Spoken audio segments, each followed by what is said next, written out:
বন্ধু আছে যারা ইসলামিক, কিন্তু তারা বলেন যে ভাই এই দেশে ঢুকলে বুঝবেন ওদের ইসলাম কি।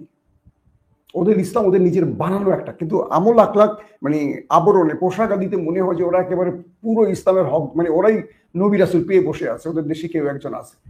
এবং আফগানদের যারা লিডার তারা তাদেরকে নবী রাসূল পর্যায়ের মনে করে, এত বড় গোড়া জাতি। কাতার যখন চেষ্টা করলো, কাতার মোটামুটি সফল হলো কিন্তু পুরোপুরি না। তুরস্ক শেষ পর্যন্ত চেষ্টা করলো, সেখানেও কাতারের প্রতিনিধি ছিল। চোখে আঙুল দিয়ে তুরস্ক দেখিয়ে দিল যে তোমাদেরকে ইন্ডিয়া এইভাবে বিপদে ফেলে ধ্বংস করবে। একদিকে দুই দেশকে যুদ্ধে জড়িয়ে আটকাবে, দুই দিকে ইন্ডিয়া তার ভোতা অস্ত্রগুলো বিক্রি করবে, তিন দিকে ইন্ডিয়া তোমার দেশে ঢুকে তোমার প্রাকৃতিক সম্পদগুলো লুট করবে। কিন্তু আফগান বুঝলো না। যখন দুই দেশের মধ্যে আলোচনা চলছিল তখন যে বিষয়টি উঠে এসেছিল, পাকিস্তান বলছিল আফগানিস্তানকে যে টিটিপি যারা পাকিস্তানের ভেতরে প্রতিদিন আক্রমণ করছে, যে তোমরা তাদের কোনো সহযোগিতা করবে না, এটা আমাদেরকে লিখিত দাও। আফগান সরকার সেটি দিল না, মানে তালেবান সরকার সেই লিখিতটি দিল না। তখন পাকিস্তান বলল যে এরা যেহেতু লিখিত দিচ্ছে না, তাহলে ধরেই নেন যে এরা সহযোগিতা করছে।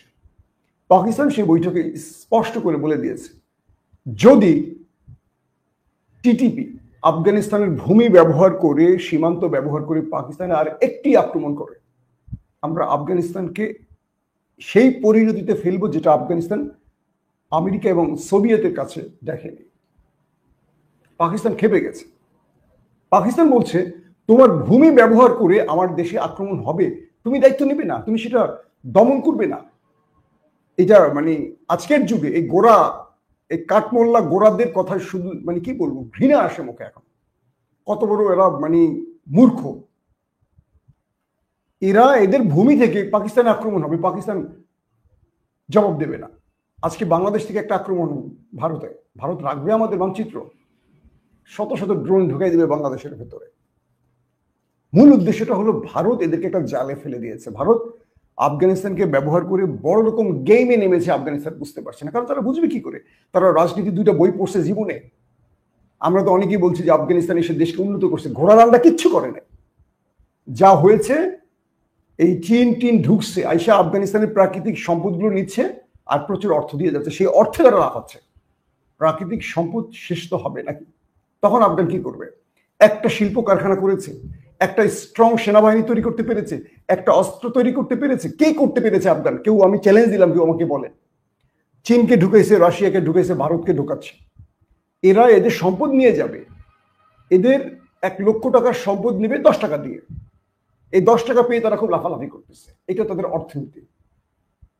তো এই পর্যায়ে যেটি হচ্ছে যে দুই দেশের মধ্যে আলোচনা ভেস্তে গেছে, যাওয়ার পর দুই দেশের সীমান্তে আবার ভারী অস্ত্র মোতায়েন হয়ে গেছে।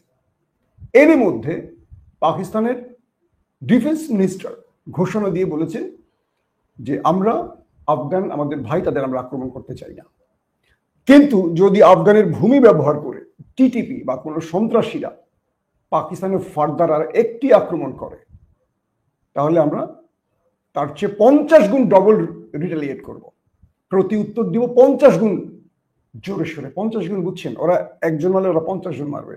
ওরা কথার কথা, যদি ওরা 10টা বিমান ঢুকায়, ওরা 10-এর 50 গুণ ভাগ করে। এরপর আফগান সরকারের পক্ষ থেকে বলা হয়েছে যদি পাকিস্তান আমাদের দেশে আক্রমণ করে, তাহলে আমরাও পাকিস্তানকে ছেড়ে কথা বলবো না, আমরাও জবাব দেব। আচ্ছা, তুমি আমার দেশে সন্ত্রাসী আক্রমণ করবা, আমি জবাব দেবো না তোমাকে?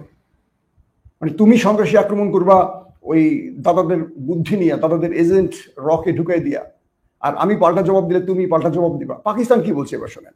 ডিফেন্স মিনিস্টার বলছে আমাদের আকাশ সিস্টেমগুলো অন করা আছে, ড্রোন, যুদ্ধ বিমান। যদি টিটিপি বা আদার্স কোনো সন্ত্রাসী আফগান ভূমি থেকে পাকিস্তানে আর একটি আক্রমণ করে, আমরা মানে যে এয়ার স্ট্রাইক চালাবো, এই এয়ার স্ট্রাইকে সন্ত্রাসীদের পুরো নাম নিশানা মুছে ফেলব। পাকিস্তান এই বক্তব্য দেওয়ার পরপরই আফগানিস্তানের সেই টিটিপি পাকিস্তানের সেনাবাহিনীর বহরকে টার্গেট করে, গাড়িকে টার্গেট করে বড় রকম অ্যাম্বুশ করেছে। এখানে 5 জন সোলজার, একজন সেনা অফিসার নোমান, মেবি তার নাম নোমান, শাহাদাত বরণ করেছে। পাকিস্তানের এই হুমকির পর আফগানিস্তানের সেই টিটিপি পাকিস্তানের ভেতরে তারা বড় রকম হামলা করে 6 জন সেনাকে মেরে ফেলেছে। এখন আমাকে অনেকে কমেন্ট করেছেন যে ভাই এটা কি করে সম্ভব। আফগানিস্তান বা তালিবানরা কিন্তু কোনো বড় তাদের যোদ্ধা নেই, তাদেরকে বলে দিচ্ছি আপনাদের বুঝে নেবেন। তারা ইসলামের সবচেয়ে খারাপ যে কাজটা, আত্মহত্যাকে তারা ফরজ ইবাদত মনে করেন। অত বড় মূর্খ জাতি ওরা। শোনেন, ওদের টিমগুলো বুকে বোমা বহন করে আত্মঘাতী আক্রমণ করে। এখন ধরেন বাংলাদেশে যদি কেউ এই আত্মঘাতী অ্যাটাক করে, একটা অ্যাটাক আপনারা প্রতিহত করতে পারবেন? সম্ভব? আপনি একটা শহরে গেছেন, আপনি একটা থানায় যাবেন, পুলিশের থানায় গিয়ে আপনি বুকে বহন করে গেছেন বোমা, কি করবেন? থানাতে তো সাধারণ মানুষ মামলা করতে আসবে না, বিচার চাইতে আসবে।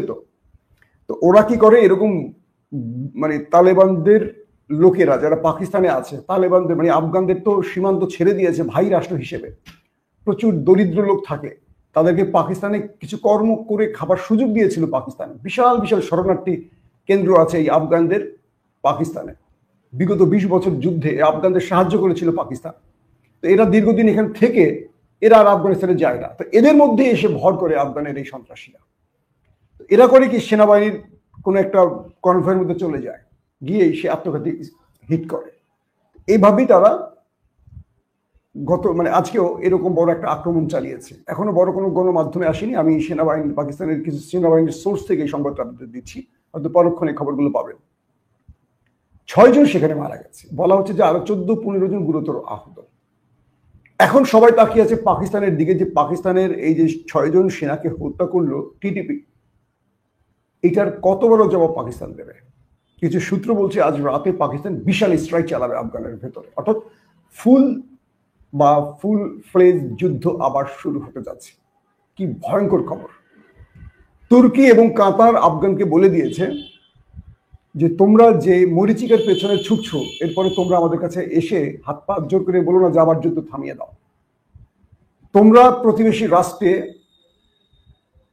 একটা মুসলিম ভাইদের প্রতি তোমরা যে কাজগুলো করছো আরেকটা রাষ্ট্রের মদদ নিয়ে, এটার মাসুল তোমাদের দিতে হবে, কারণ সেই রাষ্ট্রটি 20 বছর তোমাদেরকে ধ্বংস করেছিল। আজ তোমরা তাদের মদদে চলছো। এরা নাকি খেলাফত প্রতিষ্ঠা করছে, এটা নাকি কি বলবো ইসলামিক এমিরেটস, এটা ইসলাম, মূর্খদের ইসলাম। ভারতের মদদ নিয়ে তারা এখন পাকিস্তানে আক্রমণ করছে। খাইবার পাখতুনখোয়া এবং বেলুচিস্তান, এই দুটো অঞ্চলই আফগান সীমান্ত যেহেতু রয়েছে, এই দুটো অঞ্চলই তারা প্রতিদিন আক্রমণ করছে পাকিস্তানের সেনাবাহিনীকে টার্গেট করে। পাকিস্তানের সেনাবাহিনী কি করছে তোমাদের? তোমরা আক্রমণ করো, তারা পাল্টার জবাব দেয়, স্ট্রাইক চালায়, তখন তারা হ্যাঁ আফগান ভূমিতে পাকিস্তানের আক্রমণ কেন, এই প্রশ্নগুলো তুলছে। তারপরের খবরটি কি দেখেন, পাকিস্তানের ইন্টেলিজেন্স ইতিমধ্যে কয়েকটি সাসপেক্টিং এরিয়াকে লক করেছে। অর্থাৎ টিটিপি আফগানের যে অঞ্চলগুলো ব্যবহার করেছে এবং পাকিস্তানে যারা আক্রমণ করেছে, বেশ কিছু সন্ত্রাসী টার্গেটকে লক করেছে। পাকিস্তান আজ রাতের মধ্যে বড় রকম স্ট্রাইক চালাবার সমূহ সম্ভাবনা রয়েছে। এবং যেহেতু আফগানিস্তান সীমান্তে ভারী অস্ত্র মোতায়েন করেছে, পাল্টা জবাব পাকিস্তানও দেবে, এই বিষয়টা ক্লিয়ার। 2 নম্বর আসেন এবার, আফগানিস্তান তারা কখনো এক দেশ থেকে আরেক দেশে গিয়ে যুদ্ধ করেছে এমন শক্তি তাদের নেই। তারা নিজ ভূমির মধ্যে গেরিলা যুদ্ধ মূলত করে লম্বা সময় ধরে, অর্থাৎ গর্তের মধ্যে লুকিয়ে থাকে, আস্তে করে বের হয়ে একটা অ্যাটাক করে আবার গর্তে চলে যায়। পাহাড়ি অঞ্চলগুলোতে তারা থাকে, যেটা তারা নেটোর সাথে বা আমেরিকার সাথে করেছে 20 বছর। কিন্তু এই ক্ষেত্রে পাকিস্তানের সাথে আফগান এই বিষয়টি কুলিয়ে উঠতে পারবে না। দুটো প্রতিবেশী দেশ, ভাষা, জাতি, ধর্মের মধ্যে মিল আছে। তো পাকিস্তান তাদের সেনা আফগানে ঢুকাতে হবে না, তাহলে আফগান কিভাবে গেরিলা যুদ্ধ করবে? পাকিস্তান তার ঘরে বসে F-16 পাঠায় দেবে, জেট-এন-সি পাঠিয়ে দেবে, 17 থান্ডার ঢুকাই দিবে, তুর্কি যে ড্রোনগুলো আছে বাইরাক্তার, আকিনজি ড্রোনগুলো ঢুকাই দিবে আফগানের ভিতরে, দেখবে সন্ত্রাসী ঘাঁটিগুলোকে উড়াই দেবে, কাবুল, কান্দাহার টার্গেট করে শেষ করে দেবে। যদি এতেও না থামে, তাহলে পাকিস্তানের দুটো পলিসি হাতে আছে, আমি বিগত লাইভে বলেছি। এক, তালেবান সরকারের পতন ঘটাবে, কারণ আফগানের ভেতরে তালেবানদের এগেনস্টে বিশাল শক্তি খেপে আছে তাদের এই মূর্খ রাজনীতির জন্য এবং গোয়ার্তুমির জন্য। তারা ইসলামের নামে মানুষের উপর যে কি বলবো মানে জুলুম চাপিয়ে দিয়েছে। জুলুম বোঝেন, হাসিনাটাও জুলুম, এটা আরেক রকম জুলুম। ধরেন একটা মেয়ে 12 বছর বয়স, বালেগ হয়নি, তাকে বিয়ে দিচ্ছে। এটা বাংলাদেশে বা পৃথিবীর সব আইন হলো 18 বছর। 12 বছর তো একটা মেয়ে, কিশোরী একটা মেয়ে, এখানে তাকে বিয়ে দিতে পারবে একটা 70 বছরের লোকের সাথে। মেয়েটা চাইবে না, মেয়েটার পরিবার চাইবে টাকার জন্য, কি তালেবান সরকার এটাকে বৈধ করে দিয়েছে। একটা 12 বছরের মেয়েকে একটা 70 বছরের লোকের সাথে বিয়ে দিয়ে দিবে। মেয়েটা গরিব, ছেলে লোকটা বড়। এগুলো কিন্তু পাকিস্তান, আফগানিস্তানে অহরহ হয়। এখন বিষয়টা তৈরি হলো যে ইসলাম বলে কি সে মেয়ের অনুমতি লাগবে, বাবা মা জোর দিতে পারবে না। তো পাকিস্তানের বক্তব্য হলো যে আফগানিস্তান বা পাকিস্তানের যে আজকের বৈঠকটি হয়েছে, এই বৈঠকটি ব্যর্থ হয়েছে কেবল তার প্রতিবেশী শত্রুর জন্য, ভারতের জন্য। তারা বলছে যে ইন্ডিয়ার মদদে, ইন্ডিয়ার কুপরামর্শে আফগানিস্তান এই আলোচনা ভেস্তে দিয়েছে। ইতিমধ্যে আফগান সরকারের কাছে ব্ল্যাক মার্কেটে বেশ কিছু অস্ত্র এসেছে এমনটি ধারণা করছে পাকিস্তান। অর্থাৎ আফগান ভূমিতে শত্রুদের এজেন্ট ঢুকে পড়েছে এবং ড্রোন বা মিসাইল টাইপের কিছু অ্যাটাক পাকিস্তানে করতে পারে আফগান, যাদের কাছে এগুলো ছিল না। আফগানিস্তানের কাছে এরকম কোনো মিসাইল, যুদ্ধ বিমান এরকম কিছু ছিল না। এবং আমেরিকা প্রায় 10-12 বিলিয়ন ডলারের যে অস্ত্র ফেলে গেছে, এগুলো প্রশিক্ষণ চালাবার মতো তাদের লোক সেভাবে নেই।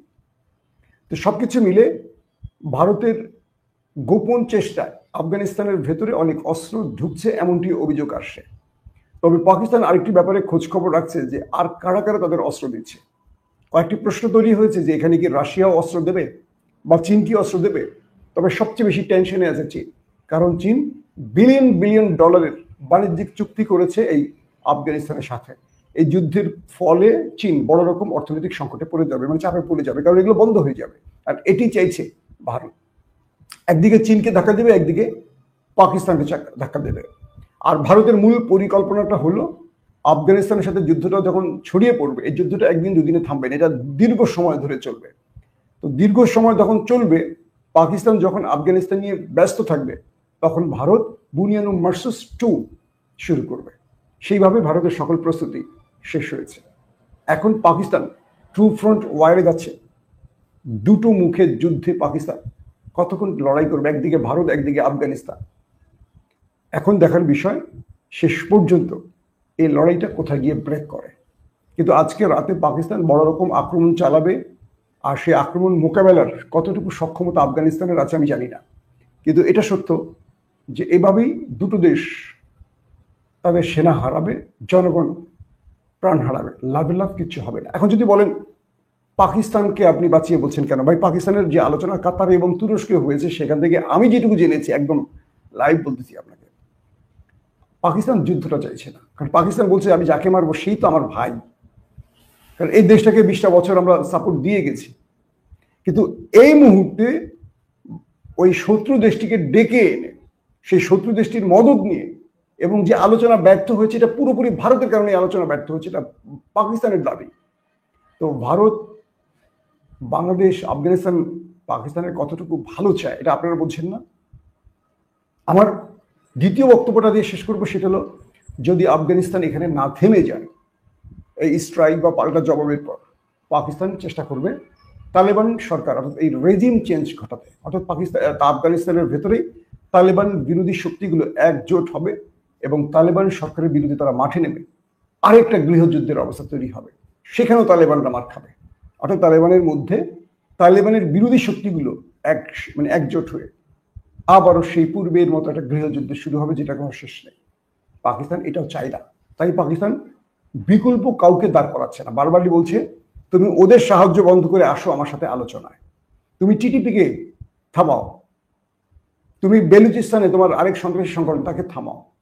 তারা থামাবেও না, আবার বলে যে আমরা এর মধ্যে জড়িতও না। এই গোয়ার্তুমির জন্য মুসলিম বিশ্বের দক্ষিণ এশিয়াতে আবার যুদ্ধ ছড়িয়ে পড়ছে। এদিকে ইরান তার পুরো সীমান্তে, আফগান সীমান্তে এসে হাজির, এবং ইরান বলছে যে আসো, তুমি লাগলে প্রয়োজনে আমার কাছে আসো, আমি এই যুদ্ধ থামাবার জন্য আলোচনা করতে চাই। চীন বলছে তুমি আমার কাছে আসো। চীন, ইরান এই দুই রাষ্ট্রকে বারবার বোঝাচ্ছে, কিন্তু আফগান মানতে নারাজ। নরেন্দ্র মোদীর ট্যাবলেট খেয়েছে আফগানিস্তান। বেকুবের জাতি, কাঠমোল্লার জাতি, এটা ইসলাম নয়। এই বোকা বা এইসব মূর্খ ব্যক্তিদের জন্য পৃথিবীর বহু মুসলিম সালতানাতের পতন হয়েছে। মুসলমানরা পৃথিবীর বহু জায়গায় মার খেয়েছে, লক্ষ লক্ষ মুসলিম প্রাণ হারিয়েছে তাদের হাতে, শুধু এই মূর্খদের জন্য। ইসলাম হলো জ্ঞানীদের জন্য, ইসলাম হলো প্রজ্ঞাবানদের জন্য, ইসলাম হলো হিকমতের জিনিস, মূর্খতার জন্য নয়। প্রত্যেকে ভালো থাকবেন। আল্লাহ হাফিজ।